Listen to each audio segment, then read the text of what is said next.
জয় গুরুদেব, জয় বড়মা। আশা করি সকলে ভালো আছো এবং সুস্থ আছো। সকলকে আড্ডা 247 বাংলার রেলওয়ে অ্যান্ড পুলিশের অফিসিয়াল ইউটিউব চ্যানেলে স্বাগত জানাই। আজকে সদ্য তোমরা ডব্লিউবিপি কনস্টেবলের পরীক্ষা দিয়ে এলে। কোয়েশ্চেন কারোর খুব ভালো লাগছে, কারোর খুব খারাপ লাগছে, কারোর মনে হচ্ছে স্যার এই কাট অফ যেতে পারে, কারোর মনে হচ্ছে স্যার ওই কাট অফ যেতে পারে, স্যার আমি এতগুলো অ্যান্সার করেছি, স্যার আমি ততগুলো অ্যান্সার করেছি, স্যার আমি এটা করেছি, স্যার সেটা করেছি। ঠিক আছে, এই যে ভিডিওটা থাম্বনেল দেখে বুঝেই গেছো যে তোমরা কেন এসছো, তো বেশি সময় আমি নষ্ট করাবো না। ফার্স্ট অফ অল কিছু কথা আমি তোমাদের বলছি যে কাট অফ বিষয়টা কিছু কিছু জিনিসের উপর ডিপেন্ড করে। ঠিক আছে, কাট অফ যে বিষয়টা সেটা ডিপেন্ড করে হচ্ছে ফার্স্ট অফ অল ভ্যাকেন্সি কত রয়েছে, কতজন এক্সাম দিতে বসলো, অর্থাৎ কতজন ক্যান্ডিডেট এক্সাম দিতে বসলো সেটার উপর ডিপেন্ড করে, এবং কোয়েশ্চেন কোয়ালিটি কিরকম হয়েছে সেটার উপর ডিপেন্ড করে। তাহলে এই জিনিসগুলো মাথায় রেখে আমরা আজকের যে cut off analysis, cut off কত যেতে পারে প্রেডিকশনটা আমরা আজকে লাগাবো। দেখো, ভিডিওটা শুরু করার আগে আরেকটা কিছু বলে নিই, যেটা হচ্ছে সবসময় বলি, যারা চ্যানেলে নতুন অবশ্যই করে চ্যানেলটি সাবস্ক্রাইব করো এবং পাশে থাকা বেল আইকনটা প্রেস করে দাও। এবার তোমাদের আমি বলছি কাট অফ বিষয়টা ডিসাইড করে কারা? যারা টপার, যারা র্যাঙ্ক করছে তারা না, কাট অফ তারা ডিসাইড করে না। কাট অফ ডিসাইড করবে যারা নিচের দিকে রয়েছে তারা। আমি এক্সাম সেন্টারে গিয়েছিলাম, কয়েকজনের থেকে রিভিউ নিলাম, কয়েকজনের প্রশ্ন ভালো লাগছে, কয়েকজনের ম্যাথ ক্যালকুলেটিভ লাগছে, রিজনিং খুব সোজা, ইংলিশ মডারেট, জিকে জিএস সেরকম লেভেলেরই রয়েছে, মডারেট লেভেল। তো এই হচ্ছে গিয়ে কোয়েশ্চেনের ওভারভিউ। ম্যাথ ক্যালকুলেটিভ মানে অনেকটাই ক্যালকুলেটিভ, মানে যে কোয়েশ্চেন ছিল 85টা প্রশ্ন 1 ঘন্টার মধ্যে 85তে 85 বা 85তে 70 অ্যাটেম্প করাটাও অনেকটা টাফ বিষয় এই কোয়েশ্চেনে, কারণ অঙ্কের পোর্শনটা ভালোই ছিল, ইভেন রিজনিং এরও ইনইকুইটি এসছে এবং কিছু কিছু একটা দুটো রিজনিং কিন্তু ভালোই এসছে। হ্যাঁ, আমার থেকে কমন এসছে কিনা আসছে আমি এই ভিডিওতে সে সমস্ত কিচ্ছু আলোচনা করছি না, জাস্ট পিওরলি আমি তোমাদের বোঝাচ্ছি এক্সামে একটা ক্যান্ডিডেটের কি মনে হয়েছে কোশ্চেন পেপার দেখে, আমি সেটাই তোমাদের কাছে তুলে ধরার চেষ্টা করছি। দেখো, কোশ্চেন যখন পাচ্ছে math, reasoning, GK GS, English সব মিলিয়ে, তো কোশ্চেন ওই যে বেছে বেছে এই কটা করব সেই বিষয়টা কিন্তু নেই। যেটা সামনে আসছে করছি, না পারলে স্কিপ, সামনে আসছে করছি, না পারলে স্কিপ। ক্যান্ডিডেটের মাথায় এটা চলছে যে ভাই আমি যখন এই কোয়েশ্চেনটা করেছি, মানে দেখতে পেয়েছি রিজনিংটা কেন মিলছে না, আমি কেন পারছি না, বা অঙ্কটা কেন ক্যালকুলেশনটা মিলছে না, এটা তো পারা অঙ্ক। ওখানেই সে কখন যে 30-40 সেকেন্ডের বদলে 1.5-2 মিনিট সময়টা নষ্ট করে ফেলছে সে কিন্তু নিজেও বুঝতে পারছে না। চলো, তো এই ছিল ওভারভিউ ছোট্ট করে। এবার একটু দেখি বিগত বছরের কাট অফ গুলো কত ছিল, তারপর নতুন কাট অফে আমি আসছি। সরি, দেখো, লাস্ট 5 ইয়ার্সের কাট অফ আমি তোমাদের সামনে রেখেছি। হ্যাঁ, এটা টোটাল, এটা হচ্ছে ফাইনাল কাট অফ, এটা যেটা রয়েছে এটা হচ্ছে ফাইনাল কাট অফ। ঠিক আছে, এটা ফাইনাল কাট অফ আমি তোমাদের সামনে রেখেছি। এটা মেল ক্যান্ডিডেটদের রয়েছে, ফিমেলদের 7-8 নাম্বার, 10 নাম্বার, 12 নাম্বার কম এরকম রয়েছে। এসসি এসটিদের ক্ষেত্রে হয়তো কাছাকাছি রয়েছে, এরকম ডিফারেন্ট করছে। আমি মেলদেরটা সামনে রেখে আমি করছি, যখন আমি কাট অফ 25-এরটা এক্সপেক্টেড বলবো, মেল ফিমেল আলাদা করেই আমি বলবো। চল, ইউআরদের 15 সালে গেছিল 52, এটা ফাইনাল। 16 সালে 54, 18 সালে 47, 75, 56, 58। মানে আমি একটা জিনিস বুঝতে পারছি ভাই, আমাদের কাট অফটা ডব্লিউবিপির কোশ্চেন স্ট্যান্ডার্ড অনুযায়ী দেখো কাট অফটা ইউআরদের নিয়ার অ্যাবাউট 60 প্রিভিয়াস ইয়ার অনুযায়ী। এবার এসসিদের 42, 42, 42, 49, 20 সালে গিয়ে বেড়ে গেল। 20 সালে গিয়ে কিন্তু এসসিদের কাট অফটা বেড়ে গেল, তার আগে পর্যন্ত কিন্তু এরকমই ছিল। মানে আমি ধরে নিচ্ছি ওই 48 থেকে 55-এর মধ্যে প্রিভিয়াস ইয়ার গুলো ছিল। ঠিক আছে, 48 থেকে 50। এসটিদের 37 থেকে 47 অব্দি গেল, মানে কাট অফ গুলো আস্তে আস্তে বাড়ছে, এটা কিন্তু বোঝা যাচ্ছে। 36 থেকে সেই 52 অব্দি গেল, তারপরে ওবিসিবিদের 47 থেকে 57 অব্দি গেল। এবার এই জিনিসটা দেখে অনেকে বলতে পারে যে কাট অফ এবারও বাড়বে।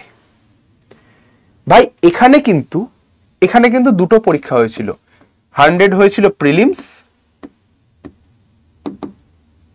যেটা নাম্বারটা যোগ হয়নি, আর 85 হয়েছিল মেইনস। এবারে তোমরা কিন্তু ডিরেক্ট এই 85 এর এক্সামটা দিচ্ছ, এবারে কিন্তু তুমি ডিরেক্ট 85 এর এক্সামটা দিচ্ছ, ঠিক আছে? এটা তোমাদের নেই। তোমার কাট অফ ডিসাইড করবে এই নাম্বারটা, যেটা তোমাকে মাঠের ডাক দেবে, মাঠ পাস করলে তারপরে ইন্টারভিউ, দেন আসবে ফাইনাল মেরিট লিস্ট। এবার সবাই এটা দেখে সবার মনে এটা ধারণা কাট অফ বাড়বে, সেট স্কোর বাড়বে, 70, 75, 65, 67 বিভিন্ন রকম কিছু বলছে, কিন্তু তারা এটা ভুলে যাচ্ছে এই ফাইনালাইজেশন স্কোরটা 100 মধ্যে হয়েছিল, এটা কিন্তু সবাই ভুলে যাচ্ছে। মাঠের ডাক পাওয়ার জন্য যেটা দরকার সেটা আমি আজকে এখানটায় বলবো। আরেকটু ভেঙে আমি শুধুমাত্র এই 2020 সালের যে কাট অফটা রয়েছে সেটা আরেকটু ভেঙে আমি তোমাদের দেখাই। মেল ফিমেল 2020 সালের রয়েছে, ঠিক আছে? দেখো ইউআরদের কত ছিল, ইউআরদের ছিল 58, ফিমেলদের 56, প্রায় কাছাকাছি। এসসিদের 54, ওখানে 50, ঠিকঠাকই আছে। এসটিদেরও 46, যেটা অ্যাজ এক্সপেক্টেড। ফিমেলদের দেখো, আবার ফিমেলদের এসটিতে কিন্তু বেড়ে গেছে, তাই জন্যই বললাম কোনোটায় কম, 8-10 কম, কোনোটায় বেশি। ওবিসি এদের এই, ওবিসি বিদের এই, এবং সিভিক, আমি যদি সিভিক ইউআর বলি, সিভিক ইউআরও কিন্তু সেম এরকমই গেছিল, 56-57 এরকমই গেছিল, ঠিক আছে সিভিক ইউআরদের ক্ষেত্রে, তাই আমি সিভিক ইউআরটা লিখিনি, প্রায় কাছাকাছি যেহেতু। সিভিক এসসিদের দেখো 23, আর সিভিক ফিমেল হচ্ছে গিয়ে 30.17।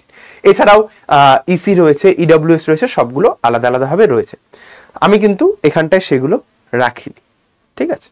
এবার যেটা আমি তোমাদের দেখাবো সেটা হচ্ছে গিয়ে 2025, মানে 2025-এর এক্সপেক্টেড কাট অফ কত হতে পারে।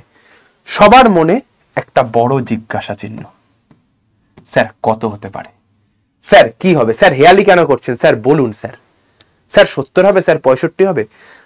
এবার আমি একটু দেখাই কাট অফ যেটা এক্সপেক্টেড, যেটা হতে পারে, এটা আমি বারবার বলছি, এটা কিন্তু 85 মার্কসের মধ্যে।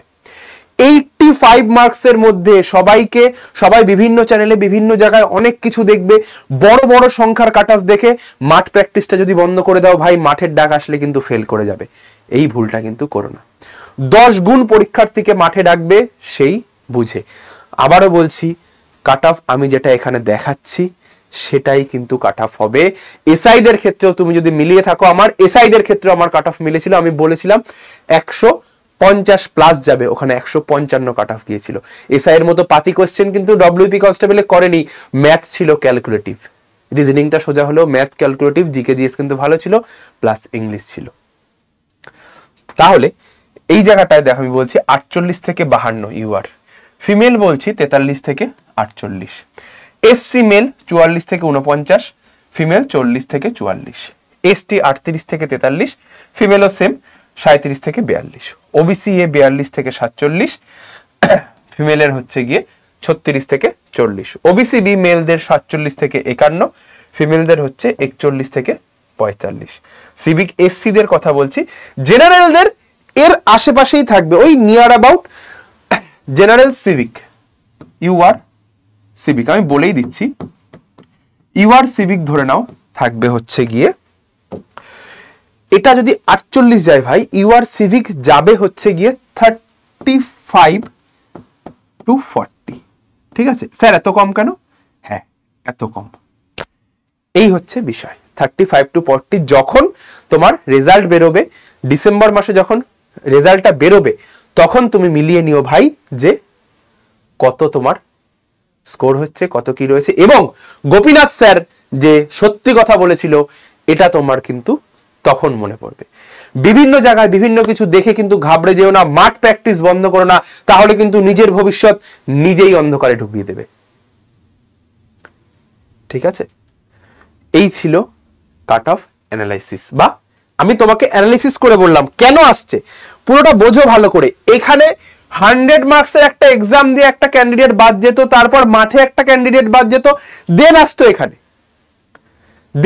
85, তারপরে তার সঙ্গে ইন্টারভিউ যোগ হয়ে ফাইনালাইজেশন স্কোরটা হতো। কিন্তু এখানে ডিরেক্ট 85, সবাই পরীক্ষায় বসতে পারছে, ডিরেক্ট মেন্স যে এক্সামটা সবাই বসতে পারছে, এবং কোয়েশ্চেনের লেভেলে কিন্তু সেই এলাবেলা লেভেল নয়, আতিপাতি। অনেকে বলছে আতিপাতি লেভেলের কোশ্চেন, আতিপাতি লেভেলের কোশ্চেন। এটাকে আতিপাতি লেভেল বলে না, এটাকে একটা স্ট্যান্ডার্ড কোশ্চেন বলে, যেখানে অঙ্ক, রিজনিং, জিকে, জিএস, ইংলিশ সব সুন্দরভাবে এসছে। রিজনিংটা হয়তো তুলনামূলক সোজা এসছে, কিন্তু কোয়েশ্চেন লেভেলটা কিন্তু ঠিকঠাকই ছিল। সেখান থেকে দাঁড়িয়ে কিন্তু ওই 60-65 কাট অফের বিষয়ে তুমি যেও না। আমি বলছি এই স্কোর যদি এর মধ্যে থাকে, ইভেন আমার সেফ স্কোরও বলা ছিল আগে, তোমরা দেখেওছো, তোমরা বলেছো ভিডিওটা ডিলিট করবে না, আমি ভিডিওটা কিন্তু ডিলিট করিনি, ভিডিওটা রয়েছে। তোমার যদি ওর মধ্যে নাম্বার এসে থাকে, তুমি মিলিয়ে নিও আমার কথা ভাই, যে তুমি অবশ্যই পাস করছো এবং চাকরিটা এবছর কনফার্ম করছো। চলো তাহলে আর ভিডিওটা বেশি বড় করবো না, কারণ তোমাদের আরো কিছু পড়ার রয়েছে, মাঠ প্র্যাকটিসের রয়েছে, সবকিছু রয়েছে। সামনে কিন্তু 21শে ডিসেম্বর, কবে 21 ডিসেম্বর কিন্তু কেপি রয়েছে।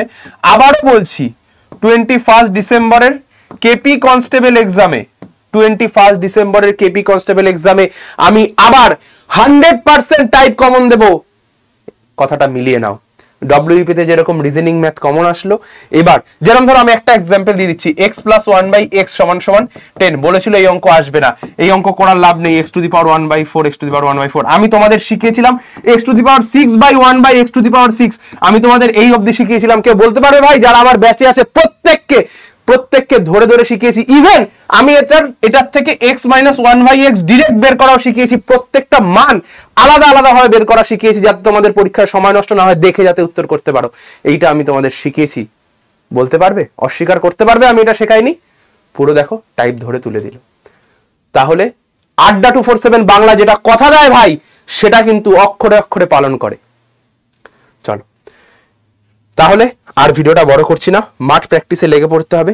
যদি কারোর কোনো অসুবিধা থেকে থাকে এবং এই কাট অফ ক্রাইটেরিয়ার মধ্যে তুমি যদি পড়ে থাকো, অবশ্যই করে মাঠ প্র্যাকটিসটা করো। তুমি মাঠের ডাক 100 না 200% পাবে। চলো এবার এই যে নাম্বারটা রয়েছে, যদি কারোর অসুবিধা থাকে তুমি ফোন করতে পারো, যদি কারোর দ্বিমত থাকে তাও আমাকে জানাতে পারো। কমেন্ট সেকশন খোলা রইল, কমেন্ট সেকশনেও তোমরা জানাতে পারো, যার যা মনে আসে সে বলতে পারো, কোনো অসুবিধা নেই। স্যার নিজের দাদা মনে করে আমাকে বলো যে দাদা আমার এটা হয়েছে, দাদা আমার ওটা হয়েছে, দাদা আমার এই হয়েছে, দাদা আমার এই টেনশন হচ্ছে, ওই টেনশন হচ্ছে। আমি পার্সোনালি সবাইকে বলছি, আমি গাইড করে দেবো তোমাদের। সবাই এবছর সিলেকশন নেবে আড্ডা 247 বাংলার তরফ থেকে। জাস্ট একটা হাই পাঠাও, defence group, digital marketing group, Telegram group, Arattai group.